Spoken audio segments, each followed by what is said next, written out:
Hello guys, कैसे हैं आप लोग। मुझे उम्मीद है कि आप सब बहुत ही अच्छे होंगे और आप सभी का मेरे YouTube channel learning point by MD Ashraf से में बहुत बहुत स्वागत है।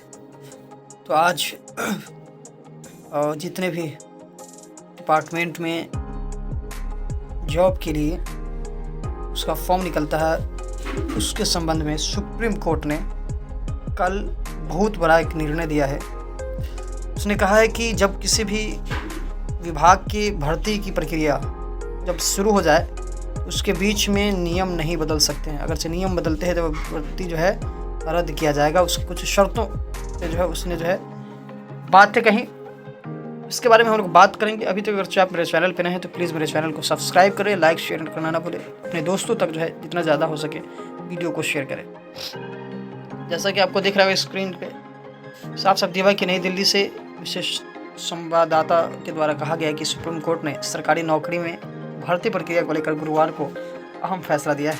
इसके तहत भर्ती प्रक्रिया शुरू होने के बाद नियुक्ति के नियमों और अर्हता के शर्तों में बीच में तब तक बदलाव नहीं किया जा सकता जब तक कि नियम इसकी अनुमति न दे। यानी इसने कहा है कि भर्ती के अंदर जो है जब प्रक्रिया शुरू हो जाए तो उसके बाद जो है नियुक्ति के नियम और उसके अर्हता में किसी भी प्रकार के बीच में कोई बदलाव नहीं होनी चाहिए। अगरचे वह नियम के खिलाफ है तो बदल सकते हैं, लेकिन जब तक नियम उसकी अनुमति नहीं देगा तब तक उसको आप नहीं बदल सकते हैं। उसके बाद कहा मुख्य न्यायाधीश डीवाई चंद्रचूड़, न्यायमूर्ति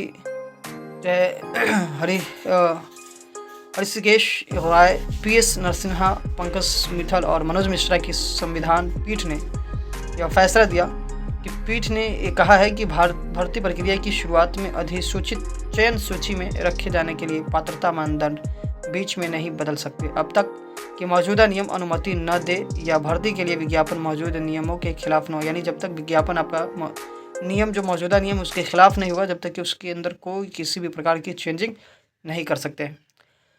पारदर्शी प्रक्रिया पर जोर देना है। जस्टिस मनोज मिश्रा ने कहा कि मौजूदा नियम के अधीन बोर्ड निकाय भर्ती प्रक्रिया के लिए उचित प्रक्रिया तैयार कर सकते हैं, लेकिन यह पारदर्शी गैर भेदभावपूर्ण हो। यानी जो आप भर्ती प्रक्रिया निकाल रहे हैं उसके अंदर जो है बिल्कुल पारदर्शी होना चाहिए, जिसमें किसी भी प्रकार की भेदभाव नहीं होनी चाहिए। लेकिन यह पारदर्शी गैर भेदभावपूर्ण जो है होना चाहिए, यानी कोई भेदभाव नहीं होना चाहिए। उन्होंने कहा मौजूदा नियम नियुक्ति प्रक्रिया की अर्हता के मानदंड के संदर्भ में भर्ती निकायों पर बाध्यकारी है। जहां नियम मौजूद नहीं है वहां प्रशासनिक निर्देश इस अंतराल को भर सकते हैं। रिक्तियाँ है तो नियुक्ति से इनकार नहीं किया जा सकता। और साथ साथ सुप्रीम कोर्ट के जो है इस फैसले में ये भी कहा गया कि अगर से कोई भर्ती निकाली गई है तो उसके सीट अगर से खाली रह जाते हैं, रिक्ति अभी बची हुई है, तो उसको जो है उस जो है सीट पे आप नियुक्ति करने से इनकार नहीं कर सकते हैं। उस सीट पे उस एग्ज़ाम दिए हुए जितने भी छात्र हैं उसी के अनुसार जो है आप नियुक्ति आपको करना पड़ेगा, उसी छात्र से उस सीट को पूर्ति करना पड़ेगा।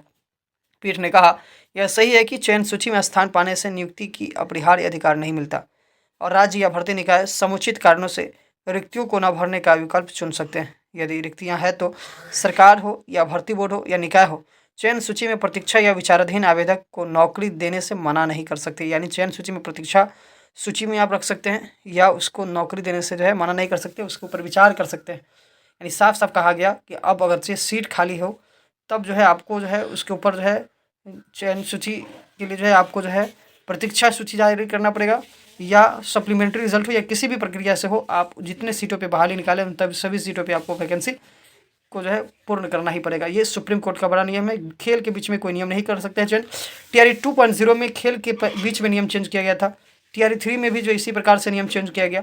तो अब जो है TRE 1 और 2 इस दोनों में बहुत बड़ी जो है विसंगतियाँ देखने को मिल रही है, क्योंकि इस वर्डिक्ट के तहत अगर से बच्चे फाइल करते हैं केस को तो सरकार को जो है पुनः दोबारा जो है भर्ती प्रक्रिया की जो है मतलब रिज़ल्ट को रिवाइज रिज़ल्ट के रूप में जो है जारी करना पड़ेगा, और जितने भी लोग जो है उस कैटेगरी में आएंगे उन्हीं लोगों का जो है जॉब होगा। बाकी बात को फिर से खाली करना पड़ेगा, क्योंकि भाषा अर्हता एक बहुत बड़ा मैटर है जिसको एग्ज़ाम के बाद चेंज किया गया है। तो इस प्रकार की ये सारी बातें हैं। हम मिलते हैं अगले वीडियो में। धन्यवाद।